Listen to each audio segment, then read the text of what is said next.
especially legal concept that you are innocent up until proven guilty.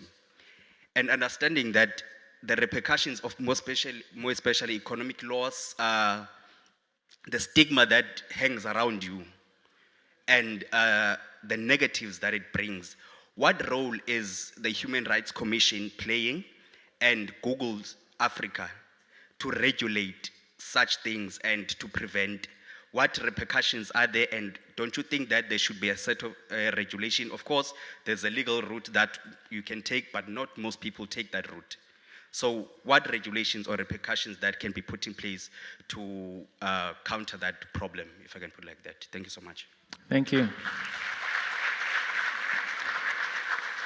So this is to Dr. Carter and to Google. So innocent until proven guilty. How are we able to regulate this?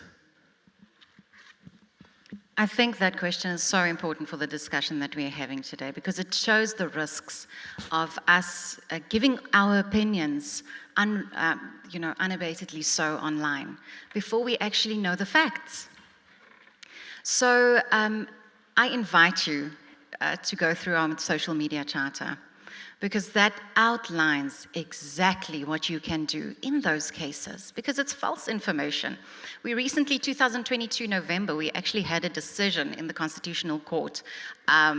It's the SLAP decision, but in a dissenting judgment, Judge Unterhalter indicated the importance of social media, but also the risks of false information defaming a person. And in our social media, we have steps that, social media charter, we have steps that outline what you can do if you have been defamed in those instances. So I invite you, but I also invite you then to engage with us and see whether does that answer your question. And if it does still not answer your question, let's see how we can fortify the mechanisms that we have available, especially in terms of our act. We can also assist you with mediation processes. We can assist you to investigate those complaints when it has a human dignity element to it. So that's just from my side.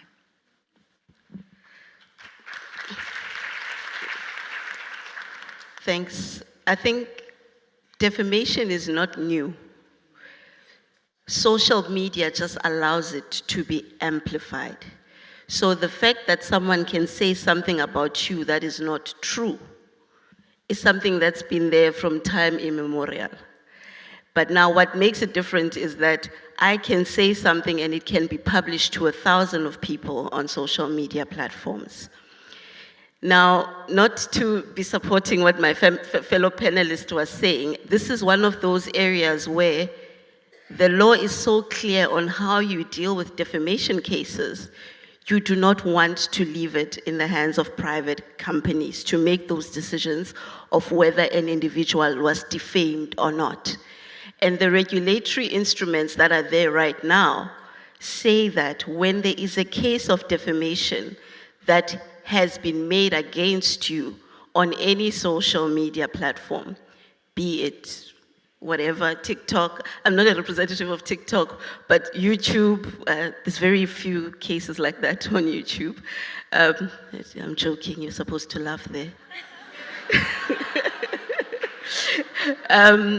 So when such is made, we encourage you to follow the instruments that are already in place.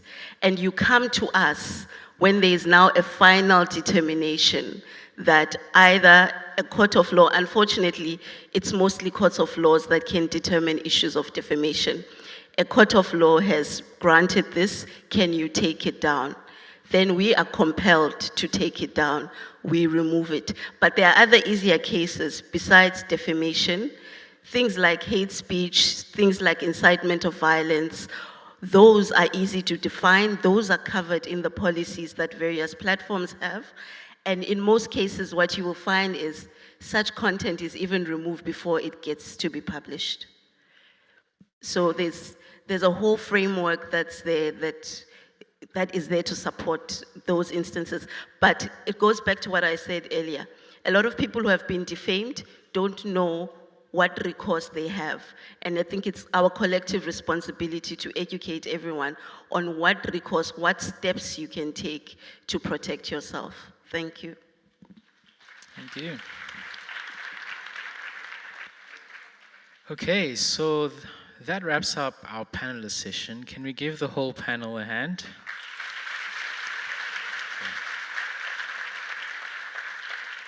All right, I'm going to ask the panelists to just stay here while we do our next quick session. We're going to display recorded messages of support that were sent in to the Commission with regards to this launch and our social media charter.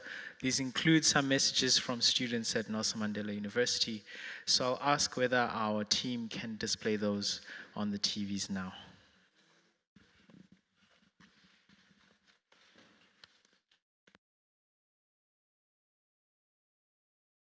To the South African Human Rights Commission team and distinguished guests, please receive our warmest greetings from the Public Protector South Africa team. On behalf of the Public Protector South Africa, I wish to congratulate the Human Rights Commission on another remarkable milestone of launching the social media chat. You truly are embracing the evolving trends of the fourth industrial revolution. It is indeed a great honor for the Public Protector South Africa to be associated with entities that seek to innovatively enhance ways in which we reach out to communities in pursuit of our constitutional mandates. On behalf of the Public Protector South Africa team, under the leadership of Advocate Gqeberha, please be assured of our support and commitment in the promotion and protection of human rights. We commit to continue to collaborate with the Human Rights Commission to strengthen democracy in our country. I thank you. Good morning. As the Electoral Commission in the Eastern Cape, we pledge our support to the South African Human Rights Commission on the endeavors to ensure human rights are defended in this very volatile and vastly active period of broad social media usage. The Bill of Rights in the Constitution of South Africa notes that everyone has the right to have their dignity respected and protected, which is often mistaken when applying the right of freedom of expression. The creation of this charter will assist in ensuring there is clear distinction between these two areas. It is anticipated that when a highly regarded organization such as the Human Rights Commission takes a stand against an individual's rights being violated on digital platforms, a greater awareness is thereby generated. We wish you well for the launch event and beyond with the implementation of the social media charter. Hi, I'm Sizwe Mabizela, the Vice-Chancellor of Rhodes University. It is my singular honor and distinct privilege to offer our university's unqualified support to the South African Human Rights Commission on the occasion of the launch of the Social Media Charter. It cannot be gainsaid that social media has become an indispensable part of our daily life. It is a powerful tool of communication, a tool for sharing ideas and expressing views and perspectives.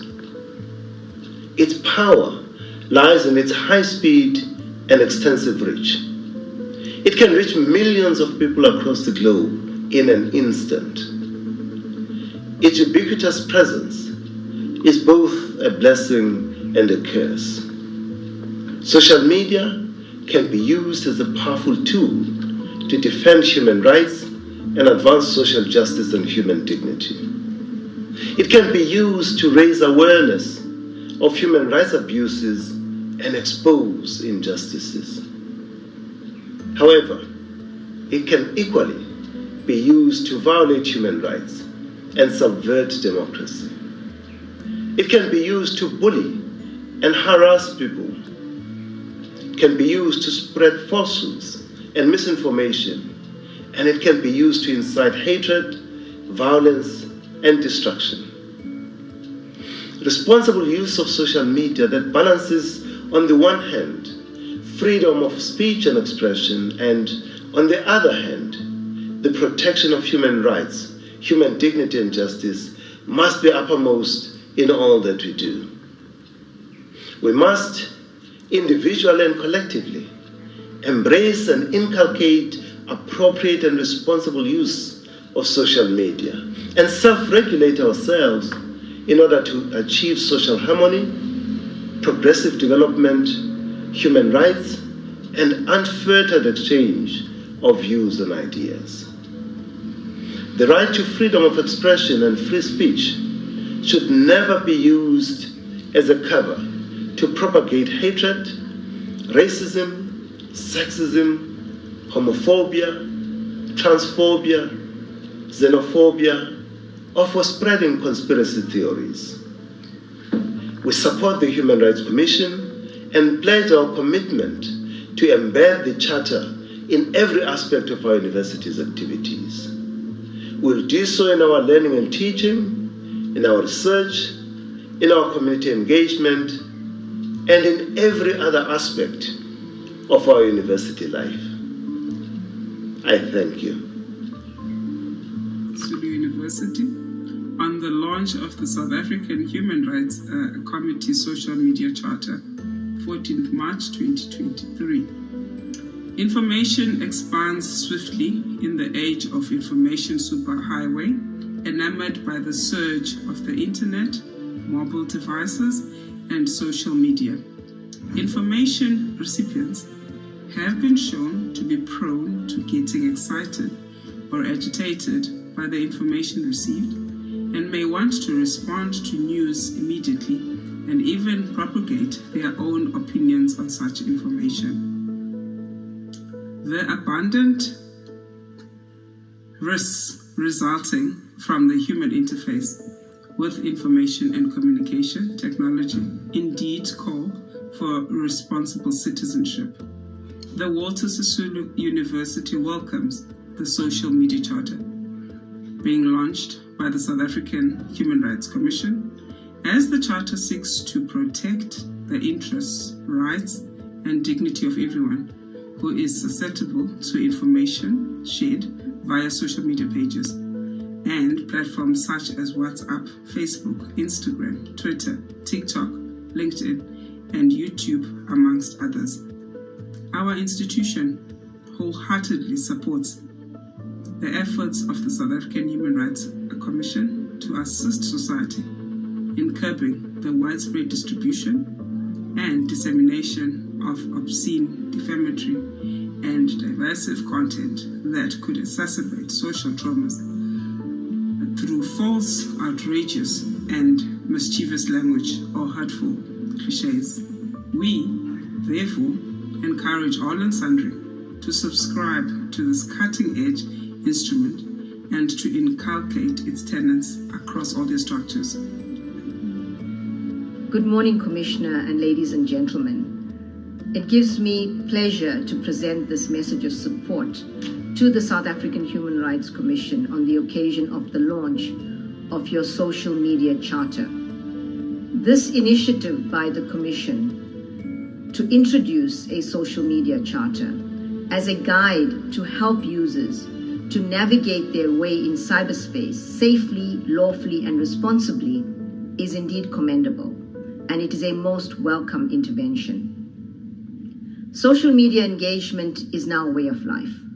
It is a global phenomenon which makes it easy and convenient to connect with others both near and in far-flung lands. The power of having access and interconnectedness with the entire world in the palm of your hand sometimes brings a false sense of anonymity and invincibility that impacts on how people engage on social media platforms, sometimes with dire consequences. This can be reduced if each individual has an understanding and appreciation of the appropriate ways to conduct oneself on these platforms. The exponential growth of social media has been matched, if not surpassed, regrettably, by the growth of cybercrime, cyberbullying, and other forms of social ills that seriously impinge on human rights, including, and some could argue, disproportionately affecting women and children's human rights.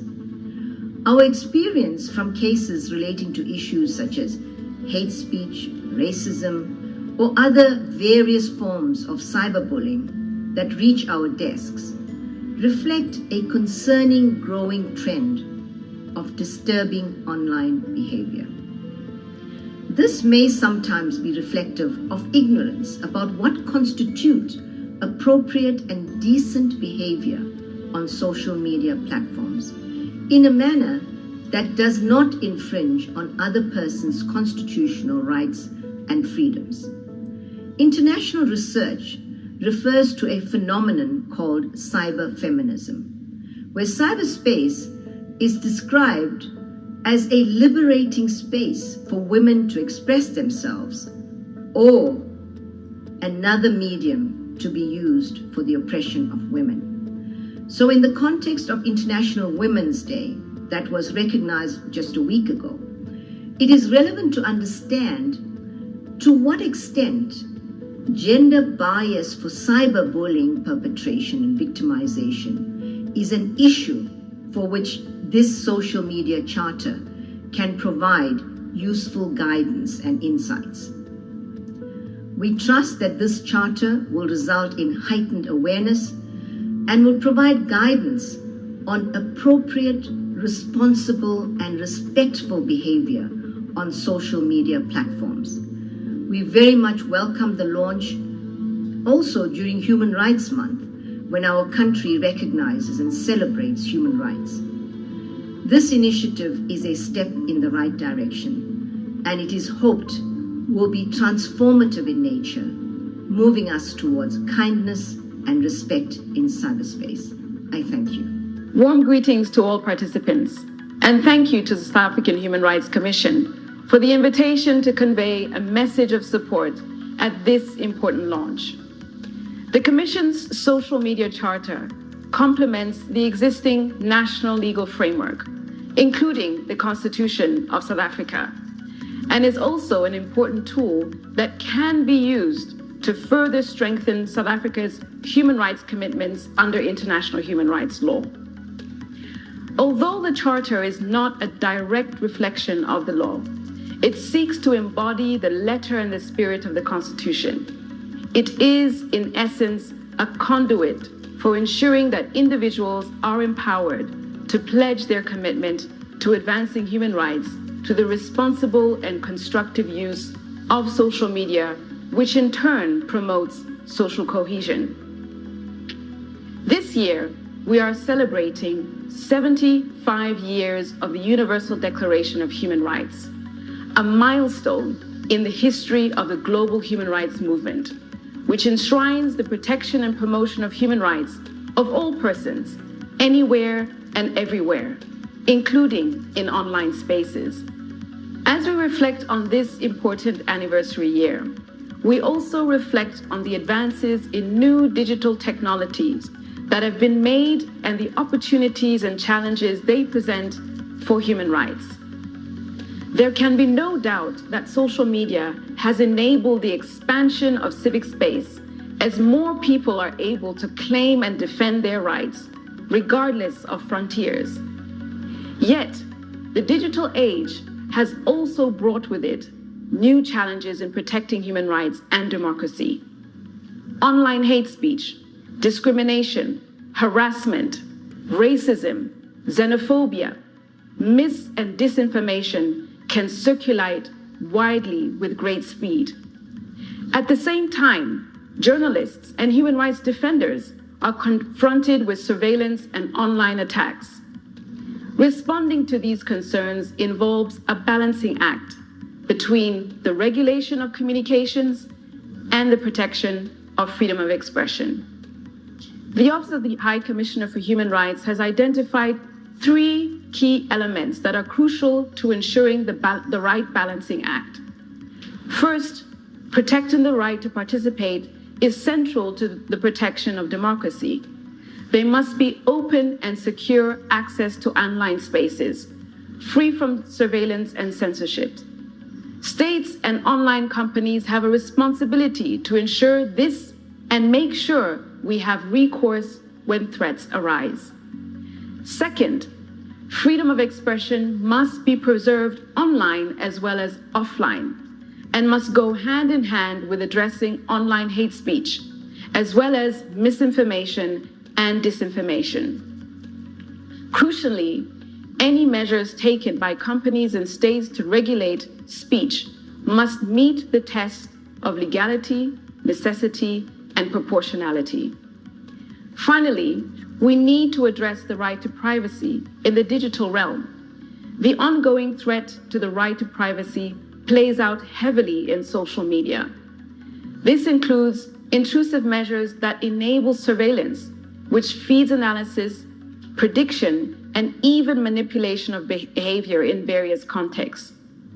Encryption and anonymity tools can counter this threat and allow users to exercise their rights to freedom of opinion and expression more safely.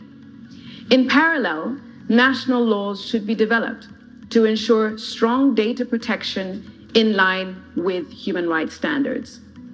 These key elements are applicable to all persons everywhere in the digital space, including children that actively engage in online spaces. We must be protected from the dangers of attacks online. We must be protected against infringements on the dignity of others through hate speech, harassment, racism, and xenophobia. We must live in a world where freedom of expression and the right to participate are unhindered. Avoiding setbacks for human rights and democracy in the digital sphere will take sustained and productive action. The Social Media Charter puts a stake in the ground. It ensures that the critical human rights safeguards exist to advance human progress through digital technologies whilst promoting and protecting human rights. I thank you.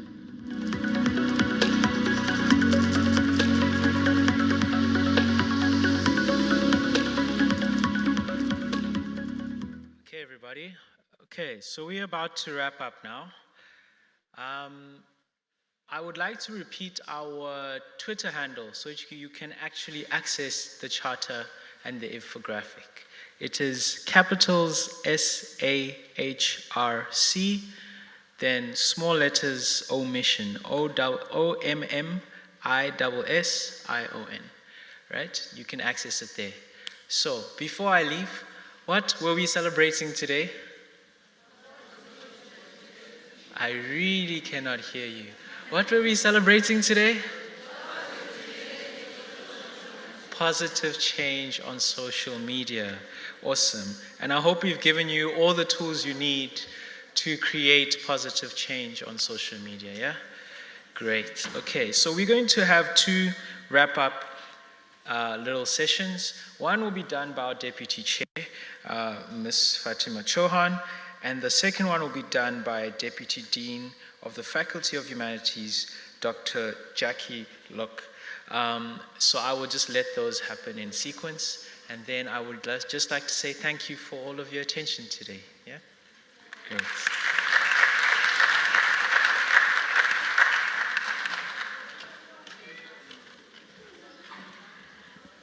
Thank you, everybody, for being here.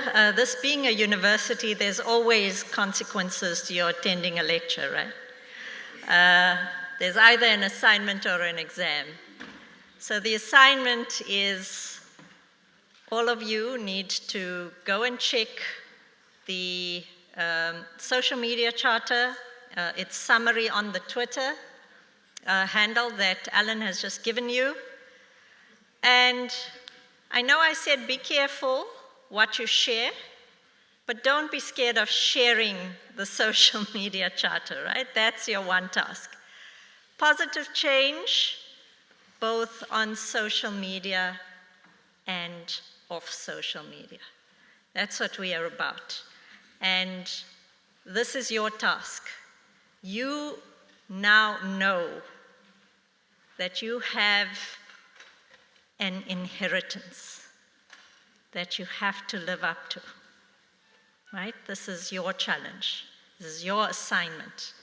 Let us see you sharing your positivity all over the place, and lecturers too get an assignment. Can we have in Nelson Mandela University a massive pledge for Shine, where all of the students can come and sign the billboard, so that by the end of the year, we want to see a changed university. A university that is full of love, full of kindness, and a shining example to every single university in the country. Do you think we can do that? Can we try one more time? Do you think we can do that, guys? Fantastic. I'm sure we can. Thank you so much for hosting us today. Thank you.